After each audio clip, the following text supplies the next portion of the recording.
Donna Summer had an indisputable, groundbreaking career, which rightfully earned her such titles as First Lady of Love and the Queen of Disco. Although most modern music fans know little about the personal mental anguish caused by her record label's induced sexualized public persona, faith in her underlying willingness to survive in the music industry allowed Summer to evolve beyond her original disco origins and maintain a diverse musical sound that claimed a US Billboard Top 40 hit every year from 1975 to 1984. She would go on to earn a total of 42 hit singles on the US Billboard Hot 100 and was the first artist ever to have 3 consecutive double albums reach number 1 on the US Billboard 200 charts.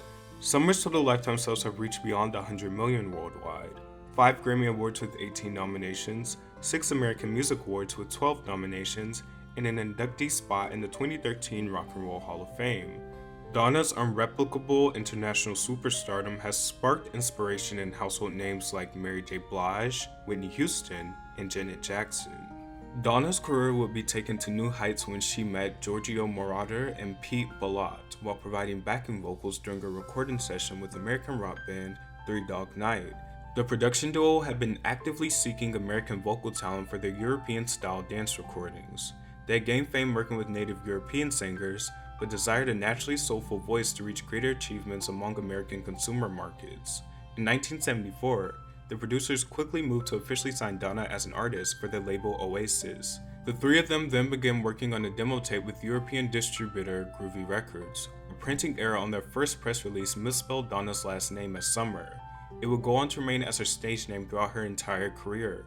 Summer's first full-length album, Lady of the Night, became a hit in the Netherlands, Sweden, Germany, and Belgium.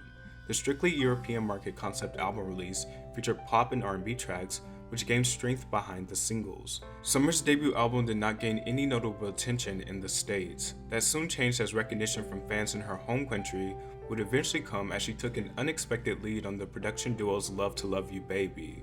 Its original under 4-minute single version gained minimal responses in the Netherlands. The song would not break out in the United States until Casablanca Records president Neil Bojart suggested that an extended mix be created after party guests kept the track on replay during one of his social events. Neil put out a 3-minute, 20-second version of it here, and nothing happened with it. It was a complete flop. One night at a party, Neil loved it so much and I loved it so much, we played it. We played it over again, and we played it over again, and people were dancing, and they were having this great time. And they kept saying, play that again, play that again.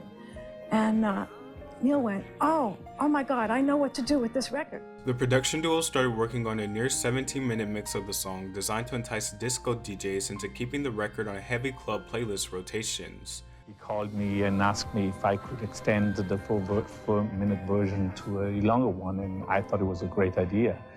And so that's how we created a 17-minute version. Sure enough, we put it out in the clubs, and in weeks, it had gone gold. So it was a hit, and Donna Summer was, a sex goddess. Summer's sexualized moans dominated the record's smooth R&B undertone vibes. It was an international disco hit that became her first US Billboard Hot 100 single to reach the top 40. Some American stations refused to play the song because of Summer's suggestive moans and groans. It was released in the United Kingdom by January 1976. Despite the British broadcast company's displeasement, the song eventually reached gold status and hit number 2 on the Billboard Hot 100. Music critics dubbed Donna Summer the First Lady of Love, and soon thereafter she refocused her energy on her third studio album, A Love Trilogy. It would be her second record to reach gold status. She would continue to release a string of successful conceptual albums with singles that would dominate the disco charts and the top 40. In 1978, Summer acted in the Robert Klein film Thank God It's Friday, an American musical disco-based comedy that obtained minimal cinema success but produced her first Grammy Award-winning single Last Dance for Best Female R&B Performance and Academy Award for Best Original Song. In 1979, Summer would go on to win 3 separate American Music Awards following the highly anticipated release of her 7th studio album, Bad Girls. Donna once again topped the US Billboard Hot 200 album chart and US Billboard R&B charts with consecutive #1 singles Hot Stuff and self-titled track Bad Girls. The album would go on to reach double platinum status within a week of being released. Hot Stuff won Summer another Grammy Award for Best Female Rock Vocal Performance. As a whole, the album is considered to be one of the greatest disco records in the history of music recordings. Her production duo Martyr and Ballad utilized the emergent popularity of punk and heavy metal influenced harmonies to conceptualize a new sound for the album. They were able to mesh Donna's natural R&B background with innovative pop culture music styles and create a truly unique collection of tracks. It was her final project with Casablanca Records due to their increasingly sour relationship and will become the best-selling, most critically acclaimed release of her entire career. Donna and the label had grown distant and could not agree on a solid direction for her career moving forward. Summer had been displeased with her sexually charged musical identity and felt that Casablanca Records had exploited the artist, even though she voiced concerns of being uncomfortable. Donna would sue the record company for $10 million for allegedly intentionally disrupting her music career by holding a negative influence over her personal life. The label would countersue and each part settled on an agreement outside of court. Summer was not awarded her requested financial compensation, but did earn full publishing rights. Regardless of her phenomenal success and lasting stardom, Donna struggled with self-image issues and fell into a deep depression that would lead to several failed suicide attempts. She admits to having a full-blown nervous breakdown in 1979. It was very difficult sometimes to hold on to the reality of myself. I began to become an insomniac, and after a while I sought help and I was placed on a medication. After feeling as if she had abandoned her humble religious upbringing, Summer was placed on antidepressant medications for a brief period of time and would become a born-again Christian going into the 1980s. Even though I felt better and I didn't have this depressiveness, I knew that there was no way for me to continue my life taking medication every day. It wasn't normal. I began to pray, and I just started to cry out to God, and I just said, God, I need you. I don't know where I'm going from here. To start the new decade, she signed a new record deal and decided to branch out of disco music. Donna's 8th studio album held substantial influences from rock, new wave, and gospel backgrounds, leading to a gold-selling top 20 album in the States. America's anti-disco movement had reached its plateau. Summer decided to leave the sound behind altogether and crafted a new musical identity for herself with help from longtime producers Martyr and Ballad. Rumors about Donna's former label Casablanca Records planning to release another greatest hits compilation led to the recording process being rushed. Her album title track, The Wanderer, reached number 3 on the US Billboard Hot 100. At the start of 1983, Donna was informed that she still owed Casablanca Records one more album to complete her contractual obligations. Summer gained some unexpected inspiration from a chance encounter with a bathroom attendant sleeping in a chaotic bathroom, thinking to herself, wow, she works hard for the money. Donna's 11th studio album, She Works Hard for the Money, would be released in the summer of 1983. Via a domestic distribution with Mercury Records. The album's title track became one of the largest hit singles of her career, reaching number 3 on the Billboard Hot 100. Its pop dance-oriented composition brought in a wide range of fans as Summer regained recognition of her strong female persona, minus the sexually promiscuous themes that caused her extreme mental anguish at Casablanca Records. The album would help her emerge as a diva in American pop culture and earned her 3rd Grammy Award for Best Inspirational Performance as she returned to her gospel roots with He's a Rebel. Donna will also be one of the first African American artists and African American female artists to have a music video receive heavy rotation on cable television. After releasing a follow-up album that received a lackluster response from critics and fans alike, her first big career-altering scandal followed the Dance Queen that year. Summer had suffered through allegations of homophobia just as the AIDS epidemic was becoming a worldwide concern. Now, it's important to mention that it was rumored. There was no evidence or recording that proved that she actually said this. In fact, she has continuously denied saying this her entire career. It was alleged that Donna had declared AIDS to be a direct punishment from God for the immoral lifestyles of homosexuals.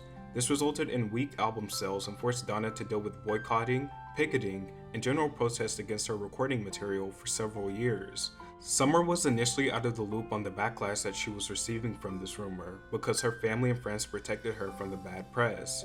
She eventually released a statement regarding the allegations saying, "I was unknowingly protected by those around me from the bad press and hate letters. If I've caused you pain, forgive me." She later elaborated on the allegations by saying, A couple of the people I write with are gay, and they have been ever since I met them. What people want to do with their bodies is their personal preference. The magazine stated that I said homosexuals were sinners and AIDS was a divine ruling. That is completely false. I did not say it. I do not believe that. In 1991, New York Magazine reprinted the story as being factual, just as she was about to release her new album fittingly titled for this stage of her career, Mistaken Identity, which prompted Summer to file a lawsuit against the magazine, which was eventually settled out of court. Nonetheless, this rumor essentially destroyed her career. People would focus more on her controversy than her music, and her legacy isn't as celebrated even though she was one of the first female black artists to establish major success in the pop world, and do so while having a lengthy career. Her popularity and sales declined increasingly throughout the years, but Summer didn't seem too bothered by it because she eventually moved from LA to Nashville to focus on raising her children. She went on to say, "I want a private life, I truly do. I'm not just pretending to want one like lots of celebrities, and I mean, I'm established, so I'm not worried about having a hit at this point in my career." She laid low and mostly strayed away from mainstream media attention for the rest of her career.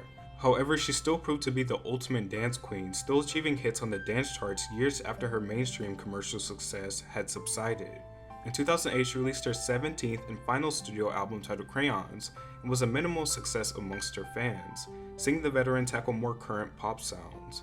Summer transitioned into a secluded life with her family and unexpectedly passed away from lung cancer on May 17, 2012, at the age of 63.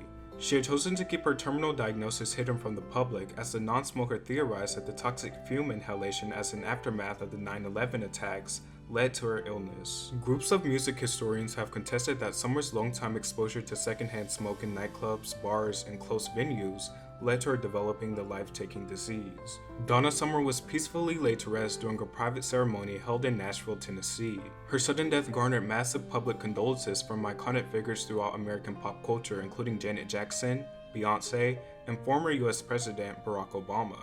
Summer's musical legacy is strongly highlighted by her Martyr Ballot collaboration, which is considered to have changed the landscape of American music production. She was the first artist in history to have 3 consecutive double albums reach #1 on the US Billboard album charts, and became an international icon among dance club scenes across the globe. In 2013, Summer was posthumously inducted into the Rock and Roll Hall of Fame. Summer was able to grow well beyond her disco origins and prolonged her career through 4 solid decades. By 2014, she had achieved 19 #1 hit singles on the dance and Billboard charts, and had a biographical Broadway performance dedicated to her memory in 2018 with Summer, the Donna Summer musical. She will be eternally remembered for her ability to evolve and transform her musical image by mastering a handful of styles. She was truly the voice of her generation.